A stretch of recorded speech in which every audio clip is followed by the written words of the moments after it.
What's up guys, welcome back to my channel. Today we have a video that's gonna go in depth with what's in my bag for this year and hopefully many more years to come. Let's just jump right in. For starters, we have this Sigma 85mm 1.4. I really love this lens for the compression that it gives you on your photos, especially in street photography. I use this a lot for street photography, but mostly I use it for car photography. I think it's just a really great focal length to get the car and the background in a really nice kind of setting, and it gives you that really nice compression like I said before. Not shown here, that I can't really show you just right this second because it's on my camera, is a Sigma 35mm f1.4. I just recently acquired that. I love this lens particularly for car photography because it gives you the opportunity to get really nice close-up detailed shots of maybe a wheel, or if you're doing interior shots and there's something in the car that you really want to nail that, you know, kind of specialty about it, that's the lens that you're going to want to use. Transitioning now into what I don't necessarily keep in my bag on a regular basis, but it is part of my equipment arsenal, and I think it's worth mentioning, is the DJI Ronin-SC2. This thing is a really nice piece of equipment. I definitely recommend all videographers have a gimbal in their arsenal just as a backup, even if you're not using it on a regular basis like I do in my videos. It's definitely just something to have, especially if you're getting yourself into videos.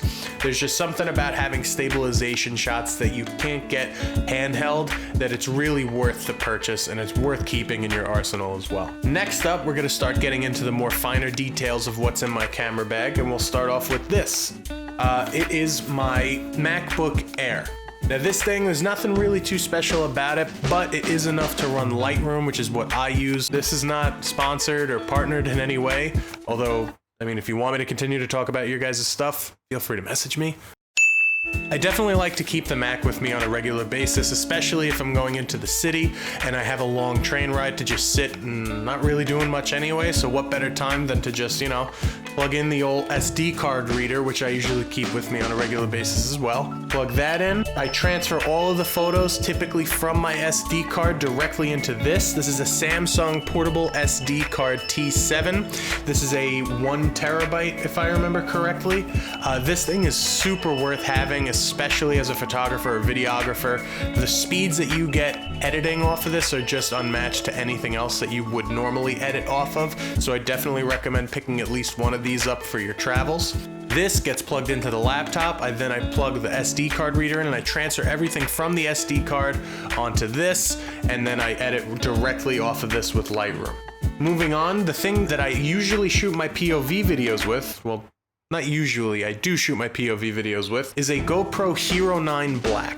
And I definitely think that it's worth having one of these as well, especially if you're interested in getting into POV photography or really any other type of videography as well, because that you could pretty much stick this to any surface as long as you have the proper equipment. You can mount it, you can stick it to a wall, you can put it on a chest mount, put it on a head mount. I usually put it on a chest mount and I just kind of walk around so that way you guys can get that perspective. But especially for B-roll videos, this is going to be a tool that I really look forward to using, especially to get some really, you know, kind of unseen type of shots. Now, the main thing that's in my bag that kind of holds these smaller elements and these smaller pieces of equipment is this guy right here.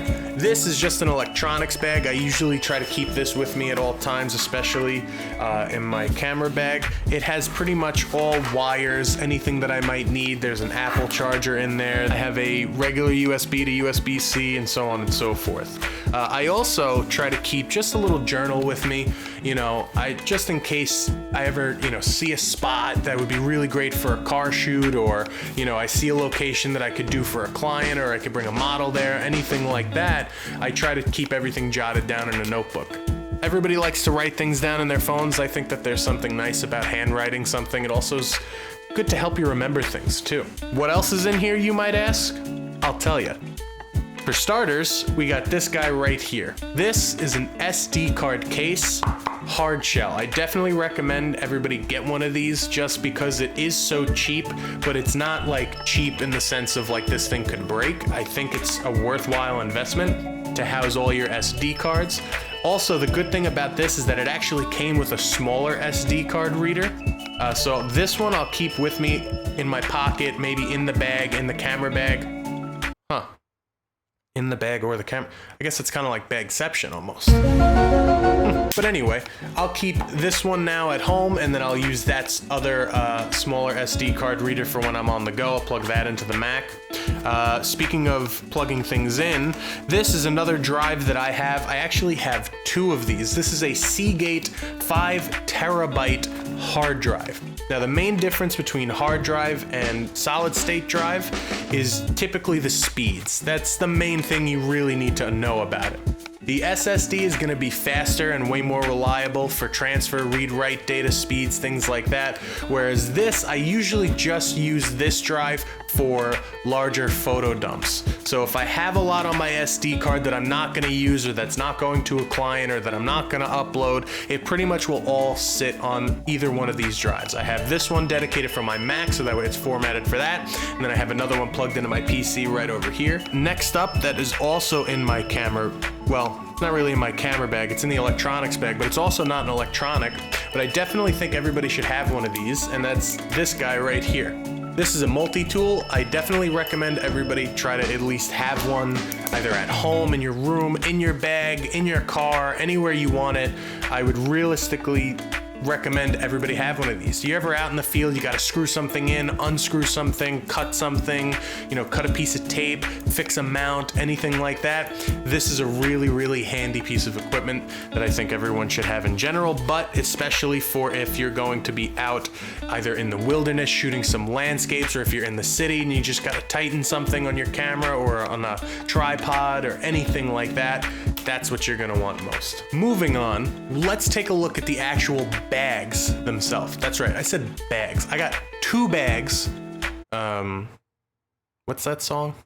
It's copyright, don't listen to it. Anyway, I have two bags, one of which I try to keep for if I'm gonna be staying in the area or I'm gonna be local, and it's this guy right here. This is the Hex Sling Ranger Camo